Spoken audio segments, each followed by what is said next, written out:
Welcome to Mr. Beebop.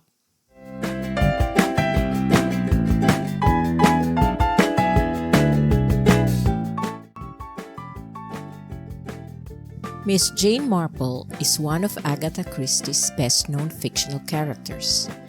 She does not look like your typical sleuth. What makes her so effective as a detective is her ability to blend into the background, unassuming and often overlooked. Here are some of our favorite facts about Miss Marple.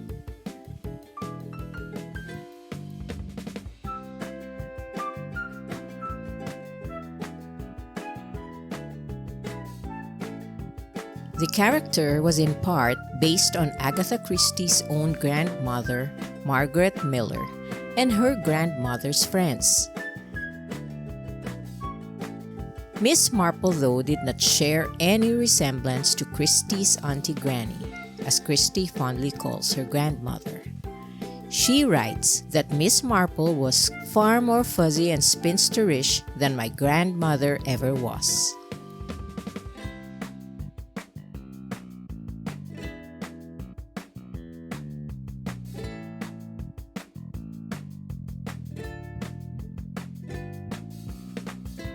Miss Marple first came into being in 1927 in the short story The Tuesday Night Club, which was first published in the December 1927 issue of the Royal Magazine. Christie never expected Miss Marple to rival Poirot in the public's affections. But since The Murder at the Vicarage, Marple's first full-length novel published in 1930, the readers were hooked.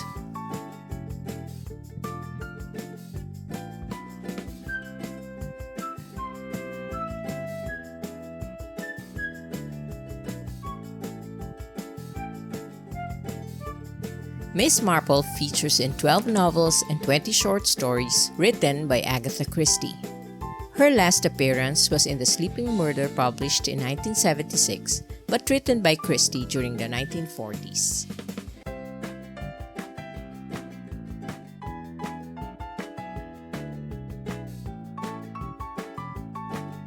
Jane Marple is described as an attractive, thin old lady with a twinkle in her blue eyes.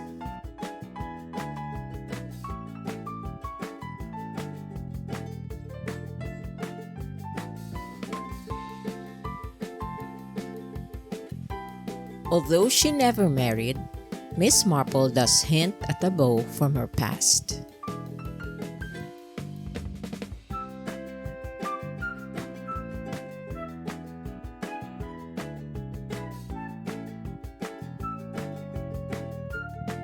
She lives in St. Mary Mead, a small English village with a local pub, a handful of shops, the vicarage, as well as the Cossington Hall estate.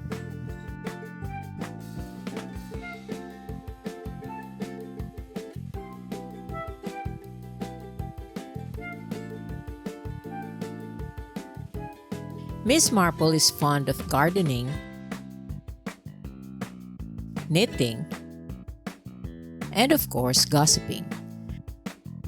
Criminals and murderers fail to realize that with every stitch of her knitting, she is not only making a cardigan, but solving a crime.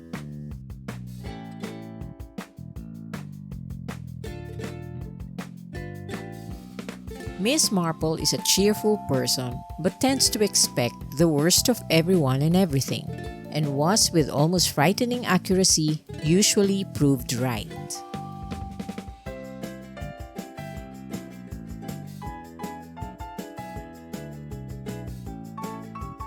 She has an unusual background for a sleuth, with no background in criminology or the police force. Miss Marple's unique understanding of human nature and wickedness comes from her careful observance of village life, and at times becoming a busybody. The citizens of St. Mary Mead like her, but are often tired of her nosy nature and bored by her analogies to past incidents.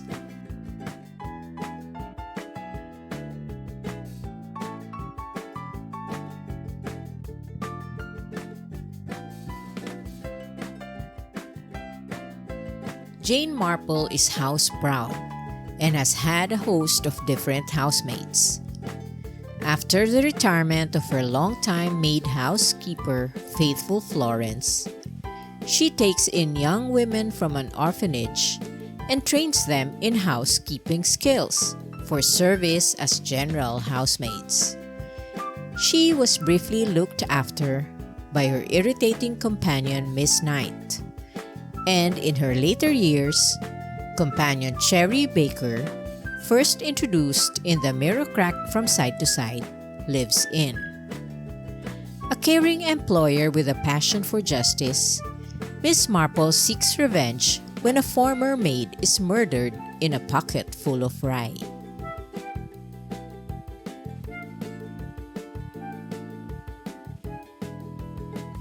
She is an independent spirit who enjoys traveling to visit friends in the UK and further afield.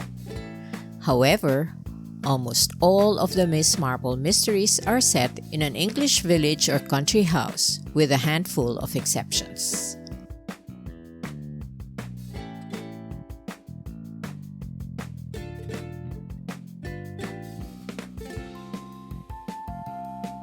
At times limited by her old age, Jane Marple enlists the help of others to solve crimes, utilizing knowledge from a network of friends and relatives,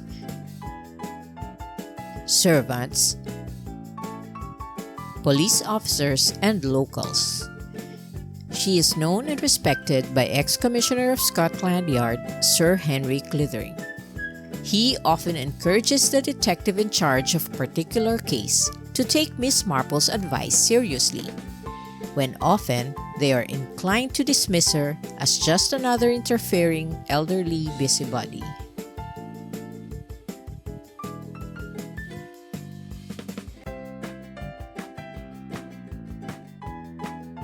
Miss Marple has no close living relatives.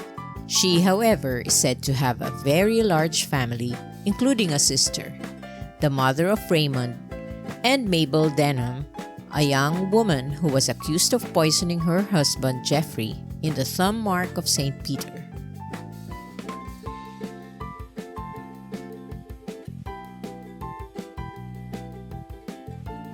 Her nephew, the well-known author Raymond West, appears in some stories with her, including The 13 Problems, Sleeping Murder, and Ingots of Gold.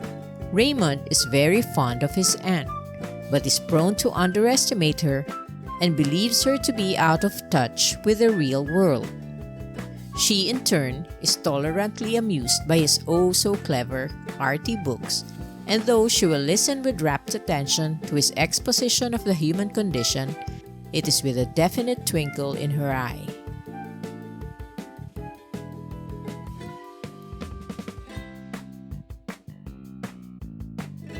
In They Do It With Mirrors, published in 1952, it is revealed that Miss Marple grew up in a cathedral close and she studied at an Italian finishing school. She, however, never worked for her living and is of independent means, although she benefits in her old age from the financial support of her nephew Raymond. Miss Marple does not die in her last novel, Sleeping Murder. It is therefore tempting to think of her still living in her beloved St. Mary Mead. In the kitchen, her companion is baking scones for afternoon tea, as, gently rocking in her chair, needles busily knitting yet another fluffy garment, Miss Marple's still active mind ponders the question of just why the postman left his bike at Mrs. Johnson's yesterday.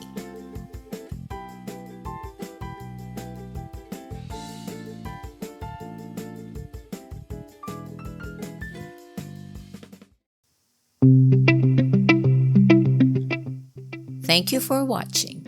See you again next time.